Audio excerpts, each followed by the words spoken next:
Mesdames et messieurs, dans la vie, nous sommes tous confrontés à de nombreuses tempêtes où notre existence devient difficile. Parfois, cela semble insupportable.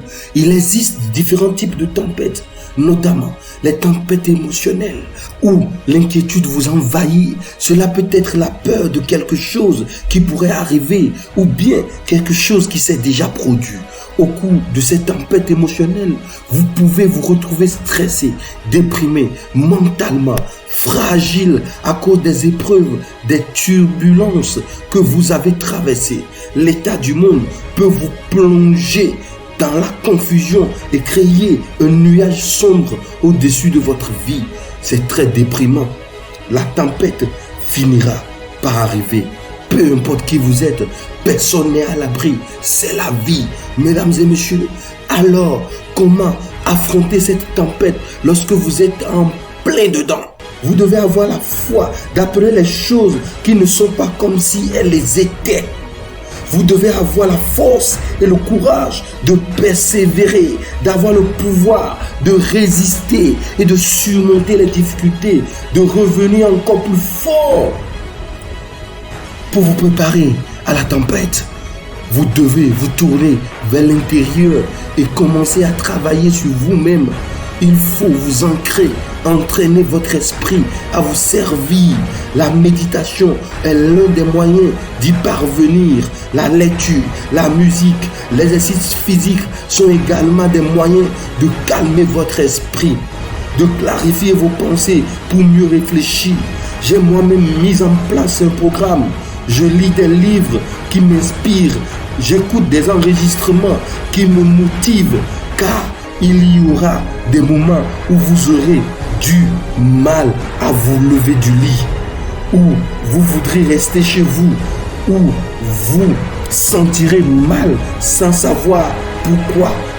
La première réaction est souvent la panique. Quand on m'a annoncé que ma mère avait un cancer du sein, j'ai immédiatement paniqué.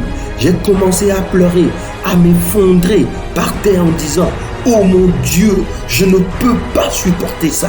Je n'ai jamais pensé que ce jour arriverait. Je ne peux pas supporter cette douleur. Il faut parfois se parler à soi-même. Vous me comprenez? Vous devez vous parler à vous-même. Oui, j'avais peur. Allez mon gars, il est facile d'avoir la foi lorsque maman est en bonne santé et que tout va bien. Allez, lève-toi et entre dans la maison. Elle a besoin de nous maintenant. Allez, sois un homme. Viens dans cette pièce et affronte la situation. Reste calme et sache que tout va bien, que nous allons nous en sortir. J'ai pris ma décision.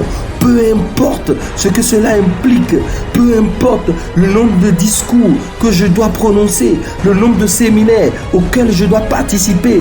Je sais que je n'ai pas l'argent, que je n'ai pas l'éducation, mais je ne vais pas me laisser arrêter. Je vais le faire. Et oui, ce serait difficile. Cela exigera des efforts et vous essuierez plus de refus que d'acceptation. Mais quand vous persévérez, des choses commenceront à se produire et vous ne comprendrez même pas comment. Vous voyez ce que la tempête fait, mesdames et messieurs, c'est qu'elle vous donne du pouvoir. Elle vous renforce. Lorsque vous traversez une tempête et que vous réussissez à reprendre le contrôle de votre vie, vous revenez avec une certaine forme de puissance et vous ne serez plus jamais le même après cette expérience. Certaines épreuves vous transforment en une personne différente, avec un esprit différent, une puissance différente, une énergie différente. Elles forgent votre caractère. Ne dites jamais, lorsque vous traversez des moments difficiles, je traverse une période vraiment mauvaise, une tragédie. Non, dites, je suis en train de vivre une expérience qui renforce mon caractère. Les moments difficiles ne durent jamais. Les personnes fortes, elles persistent. Vous devriez être fiers. Vous devriez être fiers de vouloir abandonner, mais de ne pas le faire. Et c'est vraiment dur en ce moment. Tu traverses une période difficile, mais voici la chose. C'est maintenant que tout le monde abandonne. C'est maintenant que tout le monde reste en arrière. C'est maintenant que tout le monde décide de faire quelque chose de plus facile, de plus rapide, de moins difficile. Et c'est ce qui vous fait avancer. Et c'est ce qui vous fait avancer. C'est ce qui vous donne de la fierté. Parce que ces luttes, ces sentiments, ces difficultés, elles sont là pour vous tester. Cette douleur, ce conflit, cette tragédie, cette épreuve, c'est un test. Ne le ratez pas. Restez fort. Ne renoncez jamais à la lutte. La lutte est un privilège. Les épreuves sont un privilège. Car ces luttes, ces épreuves, ces choses auxquelles vous êtes confrontés vous transformeront en une machine invincible et inarrêtable. Alors, si vous voulez développer une confiance inébranlable, une estime de soi puissante, un élan incroyable, ce sentiment d'être extrêmement puissant, invincible, la personne qui a tout accompli, vous devez prendre plaisir à ne pas abandonner lorsque les choses sont difficiles ou lorsque les autres le font. Vous devez être fier d'accomplir votre travail du mieux possible, même lorsque tout autour de vous va mal. C'est cela qui vous permettra de sortir de la tempête. Vous ne pouvez pas vous concentrer uniquement sur l'instant présent. Vous devez conserver la vision des choses qui s'améliorent. Gardez la vision de votre santé qui revient, de votre indépendance financière, de votre liberté vis-à-vis des dettes.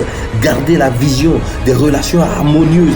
Gardez la vision que tout ira bien, car cela vous donnera du pouvoir, de la force, de la foi, de la patience, de la persévérance. Cela vous donnera la capacité de renforcer la victoire malgré, de remporter la victoire malgré les défaites. Et lorsque vous disciplinez vos émotions et que vous ne leur permettez pas de vous contrôler, lorsque vous dites que c'est vous qui êtes aux commandes de votre vie, ces tempêtes auxquelles vous faites face n'ont plus aucun pouvoir sur vous. En vous déclarant cela, les limites deviennent inexistantes pour vous. Levez-vous et conquérez votre monde.